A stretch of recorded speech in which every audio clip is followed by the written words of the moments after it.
Blackface. It's a racist show business practice most of us thought was long gone. But as Maurice Dubois is about to tell us, blackface has a long history in our country. And we caution you, his report unavoidably includes many offensive and disturbing images. It happens all too frequently, often at Halloween, but not exclusively. They thought it was a joke, but it really just was not funny at all. For example, welcome to Black Table Talk, the only place on Tariq Nasheed's internet where we can have an honest conversation. Today's topic, women in the workplace. Why? I'm your host, Dr. Hadassah Oliyinka Ali Youngman, pre-PhD. And I'm about to take you on the overground road. How long is this intro? I do not mean to rush you, Queen Hadassah, but Kavya has me on a curfew. See. No, Gabrielle Union. Black women babies are not allowed to issue curfews. Only our original kings can do that. The two girls had no idea what blackface was or the history of it. the history of blackface is long and complex and deeply ingrained in our culture. Who was that lady I saw you with this afternoon? That was no lady. That was my wife. Even Bugs Bunny and Elmer Fudd blacked up.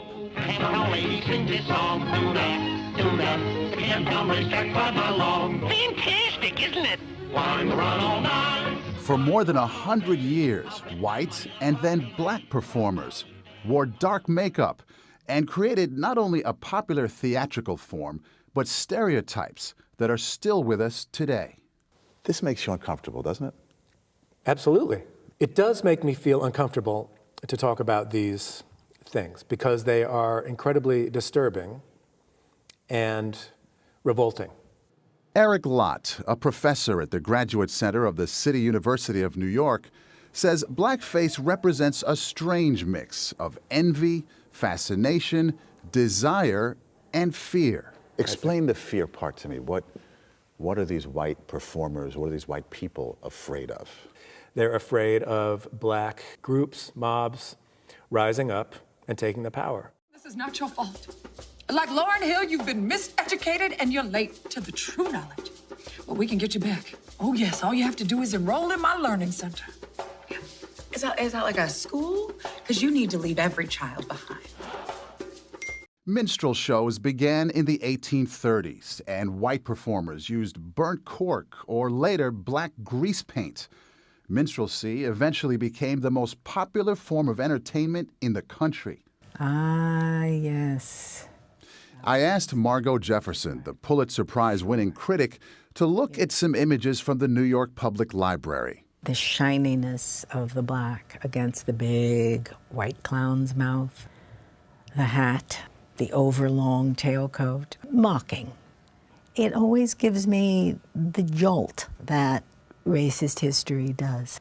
Blackface is so tied to comedy, to people enjoying themselves, to people having fun, that rattles you still more. Please continue. But you know, I have worked my whole career. That's the problem. But I'm actually fine being one of the breadwinners in my family. Breadwinners? Yeah. Oh, no! White people got you thinking bread is a prize. But it's also where Jump Jim Crow was born, along with other characters depicted as lazy, lying, or buffoonish. Remember, this was all happening before the Civil War. Slavery was all about creating visions, types, stereotypes of an entire race of people as subhuman in every way. But if you want to talk empowering black literature. Yes! Literature. Literature, let's do it! My New York Times best-selling book, A Woman Who Actually Farts. The Freedom of Flatulence, Chapter 1. Get it out of there! You have disgusted me. You never told me you were literate. This is a total abomination.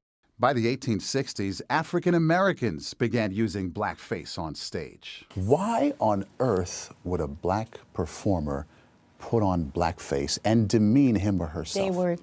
Look, this is the 19th century. They had limited options. They were expected to. Why? Because it made the audiences comfortable. You can be fascinated, you can be excited, but you can always feel superior. In effect, the black makeup on a black performer became a theatrical mask with many layers of meaning. Professor Tariq Lott. The mask, I think, says to white audiences, you have nothing to fear. Go ahead, enjoy yourself. To black audiences, I think any number of things might have been communicated, like, can you believe that these people are making me put on this mask so they will be entertained? You know, in other words, there's a kind of winking to the black audience. But it gave black performers access to the stage. One of the biggest black stars to come out of the minstrel tradition was Burt Williams, who wore blackface from vaudeville to Broadway. It's clear that he was a performer. But how did he reconcile performing in this demeaning art form? He was very melancholy about it. He knew it was necessary for his career, as all. Welcome to the show. It says here now that you're an actress, an author, a television host, a fashion designer, and a spokeswoman. Thank you.